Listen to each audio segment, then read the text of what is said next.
I'm Ryn Jackson, and you're watching Bundles and Books, a channel where I supposedly talk about books while playing Stardew Valley and fixing up the community center, but in actuality just get overwhelmed and don't post for 10 months. I haven't posted in a while because I read 30 books in February. A lot of them were excellent and I wanted to take the time to do them justice in a wrap-up.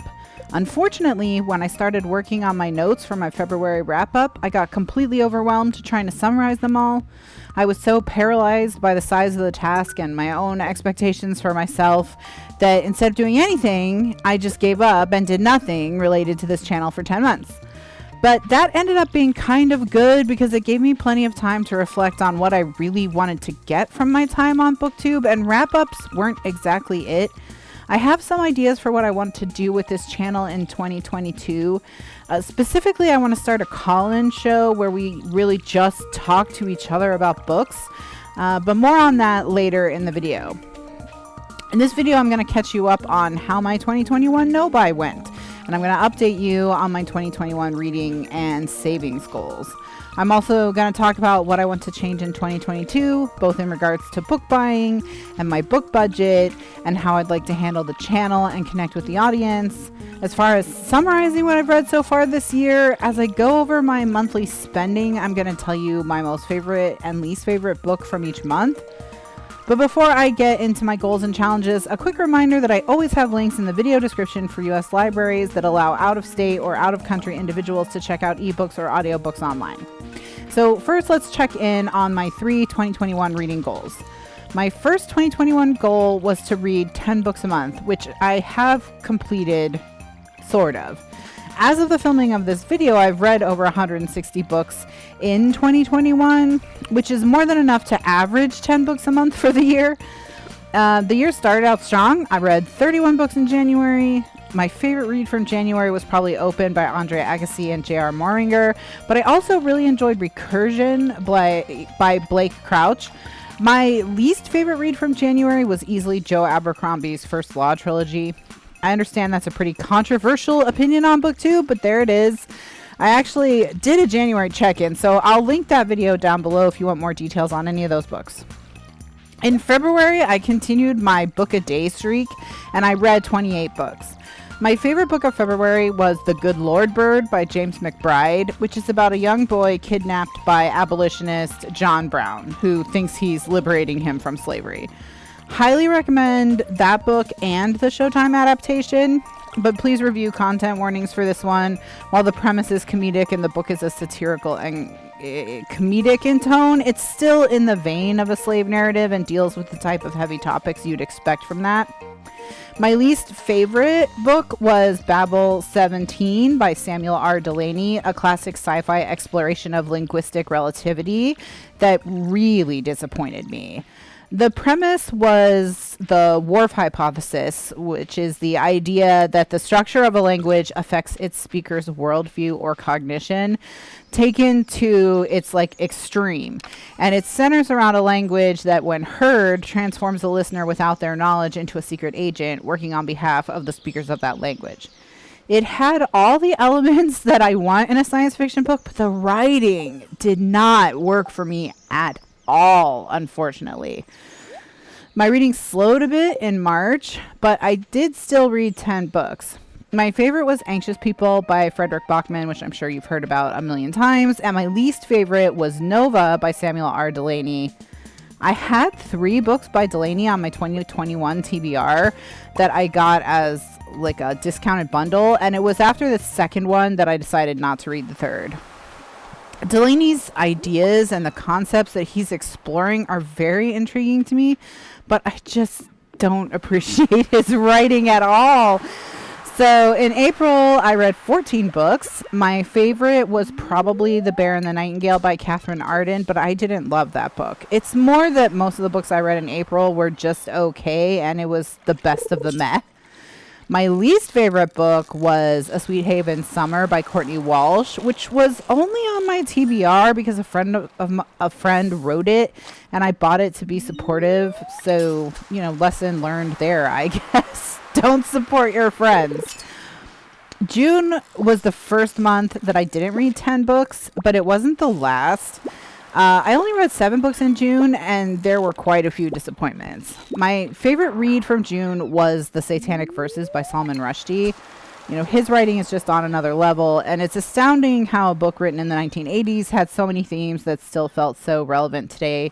I think it's a hallmark of a truly great writer that they can transcend the issues of their time and write about a universal human experience that then still resonates into the future. On the other end of that spectrum was Empire of Gold by S.A. Chakraborty, which was a really disappointing final installment in a trilogy that started out extraordinarily strong. I read 21 books in July, but I wouldn't say it was a great reading month because quite a few of them were duds. And when I say quite a few of them were duds, I mean I rated 10 of them 2 stars. So it's going to be tough to decide which was the most disappointing. My favorite book of the month was The Prophets by Robert Jones Jr., but I also want to give a shout out to Winter Counts by David Heska Wambley-Wyden. I need someone to turn Winter Counts into a movie or a TV series like yesterday. Of the 10 books I hated that month, I'll give the bottom spot to Docile by K.M. Zbara, purely because I felt like it completely squandered what was an intriguing anti-capitalist central premise. And then it's just a highly problematic book, which I don't recommend. August was a bit better. Still not great. I read 12 books. 4 of them were 2-star reads. It's not half like in the previous month, but it's still a third, which is ouch. Easily my favorite book of August was Warbreaker by Brandon Sanderson. I've never read any Brandon Sanderson, and I decided to start with a book outside any of his series to see if we were a good fit for each other. And I love Warbreaker, and I'm definitely going to start in on some of his series in 2022. I also want to give an honorable mention to The Stars Are Legion by Cameron Hurley. Loved that one as well.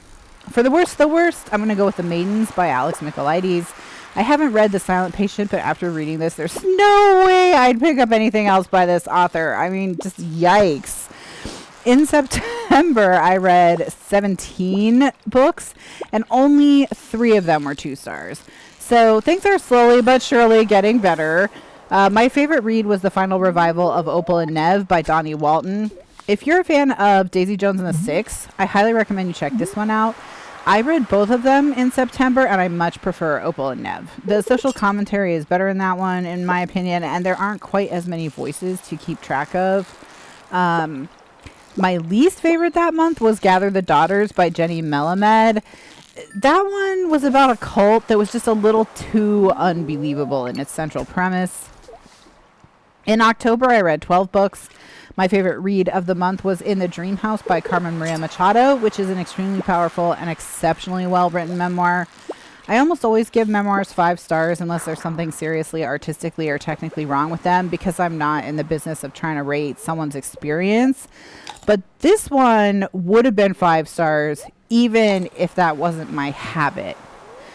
Please look up content warnings for this one as well, as heavy topics are explored. I also really enjoyed Miss Meteor by Taylor K. Mejia and Anna Marie McLemore. My least favorite book was The Last Flight by Julie Clark. The author is clearly a fan of Breaking Bad, and I was unable to care about anyone or anything that was happening.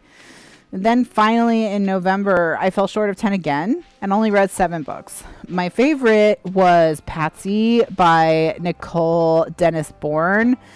But I also want to recommend The Stationery Shop by Marhan Kamali. Both of those were great reads. What was not a great read was Goblin by Josh Mallerman. This was my first book by him, and I think it might be my last. Can't see myself picking up anything by him in the near future. As for December, I've only read 2 books so far, 2 holiday romances. Of the 2, I prefer In a Holidays by Christina Lauren over This Time Next Year by Sophie Cousins. I'm also going to be reading Little Women by Louisa May Alcott this month and Royal Holiday by Jasmine Guillory. But overall, it will probably be a light month, and I anticipate falling short of 10 books this month as well. It's somewhat tempting to try to work in like a few graphic novels or shorter books into my TBR to see if I can get to 10 books for the month and just finish strong, or maybe even get to 175 books for the year. Maybe if I hadn't already fallen short in a few other months, I'd care more about what happened in December. But I don't anticipate reading any new favorites in December. But you never know what can happen. When I originally envisioned this 10 book a month goal, I did see it as more of an average. Like one month I would read 8 and the next I would read 12. So while I didn't read 10 books every month, I still feel like I've completed this goal, at least to my satisfaction. In addition to reading 10 books a month, I had a stretch goal of reading 150 pages a day. Let's call that goal 1.5. The reason I set that goal as a stretch goal was essentially because I wanted to get to 50,000 pages read for the year, a goal I missed by just a few pages last year. As of filming, I've read 56,362 pages this year, so that goal is also complete. My second goal for the year was to spend $0 on books for myself in 2021, and I've also met this goal every month so far this year. So as long as I don't spend any money on books for myself in the next 3 weeks, I'm all set. I have a longer video explaining why I'm not spending any money on books other than as gifts to other people and how my book budget works, which I'll link in the video description. But briefly, my motivation for not spending any money on books in 2021 was the fact that through 2019, I had a habit of purchasing ebooks that I was only very mildly interested in when they were priced low as publisher deals. I also had a habit of saving those ebooks for a rainy day and then never actually reading them. So I was essentially completely wasting that money. That was a behavior I wanted to stop. So in 2020, I set myself the goal of reading every book I bought in 2020 before the end of the year. And that really helped curb my interest in spending money on books, because sometimes even just waiting 6 months between the purchase of the book and the reading of the book was enough time for my interest to completely evaporate. In addition to not buying anything new this year, I'm also trying to read books I've spent money on in the past 5 years, but more on that in a bit. So in regards to the budget, I have not spent any money on books, no subscription services, no ebook daily deals, no physical books purchased. I haven't read anything that I didn't already own prior to the start of the year or that I couldn't get from my library, which means that I have banked 11 months of book budget and 11 months of bonuses. So my December book budget, if I were to choose to spend it, is $242. That's $121 from January through November of the book budget, and then $121 in monthly bonuses from the same time period. The goal is to continue to bank these dollars through the end of the year and not use any of them. But if I do want to spend the money in December, that's what's available to me. Should I stay strong and not spend any money on books in the next 3 weeks, I'll have set aside $264 between the monthly budget and the potential bonuses, which is a pretty good chunk of change to have on hand for book shopping in 2022. And as an additional delayed gratification bonus, I decided at the beginning of the year that if I made it to January 2022 without spending any money on books, I'd double the final amount banked to $528, which means that if I don't spend any money on books in the next 3 weeks, I'll have $528 to spend on books starting in January of 2022. I have to admit that I've been more tempted to shop this month than any of the previous months. So it's actually a really good thing that I made that bonus rule. I think partly because of all the corporate messaging this time of year, but also there's a lot more online activity with Vlogmas, and I'm just getting lots of great recommendations right now. So if I hold out, what would I do with a $500 book shopping spree? I'm considering paying for access to the Brooklyn Public Library for 2022. I might have shorter hold times on some books if I have access to more than one library system.